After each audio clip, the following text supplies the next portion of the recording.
Welcome back. Today, we are reviewing the game between Javokhir Sindarov and Vincent Keymer from the Grand Chess Tour. Keymer arrived with the tournament lead, while Sindarov went for a flexible setup aimed at keeping long-term pressure and practical chances in the position. Both players head into a very classical Queen's Gambit structure, and the early Tarrasch setup makes practical sense for Black.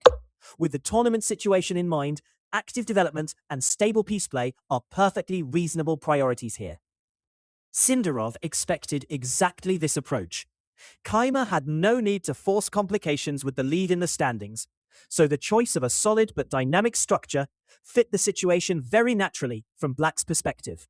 The opening stays flexible, rather than theoretical. White delays committing the queen too early and keeps options for development, while Black equalizes space comfortably and reaches a structure where piece activity matters more than memorization. This queen retreat is extremely rare compared to the usual setups. The move avoids early simplification ideas and keeps the position slightly less predictable, even if engines tend to prefer more standard continuations.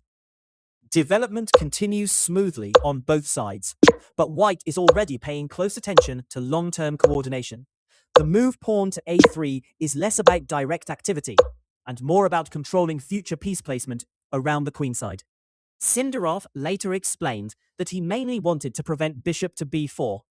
Engines may not fully approve, but from a practical viewpoint, it removes an annoying source of pressure and keeps the structure easier to handle.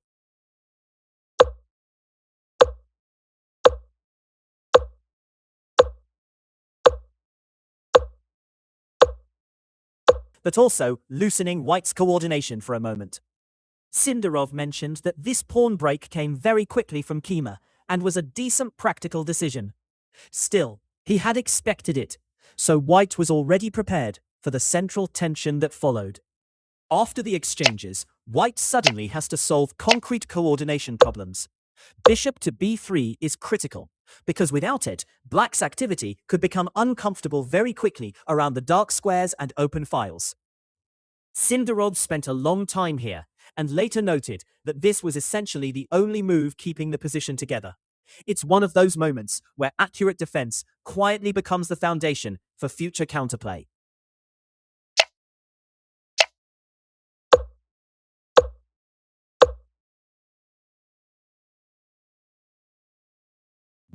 And White suddenly gains freedom to organize attacking ideas. This move genuinely surprised Sindarov. He later said this was the moment he felt Black was trying to attack without fully understanding the position. And that realization gave him confidence to start playing more energetically. White now switches gears completely. The queen and kingside pawns coordinate aggressively, while Black's pieces struggle to harmonize. The advanced pawn to g4 is especially important, because it gains space with tempo and fixes targets. Sindarov had already calculated the coming sequence deeply several moves earlier. He believed Black still had chances to avoid the worst. But this retreat finally lets White's attack flow almost without interruption. The attack suddenly becomes very concrete. White opens lines with great timing, and once the bishop sacrifice on f7 appears, Black's king starts running out of safe squares.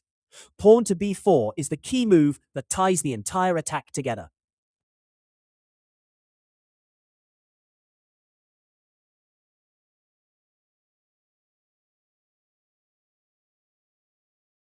Really was for sealing the coordination of the attack. White keeps everything under control with very practical choices.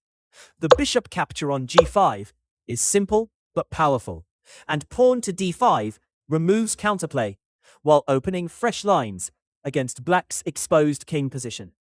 This phase was handled with impressive precision.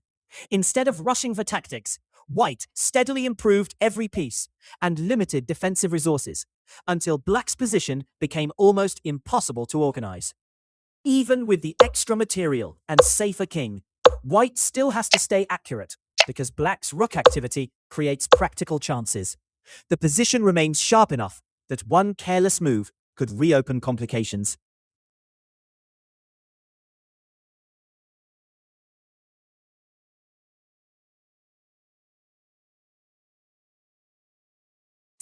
Especially in a tense practical game with limited time remaining. The final phase is very clean technically.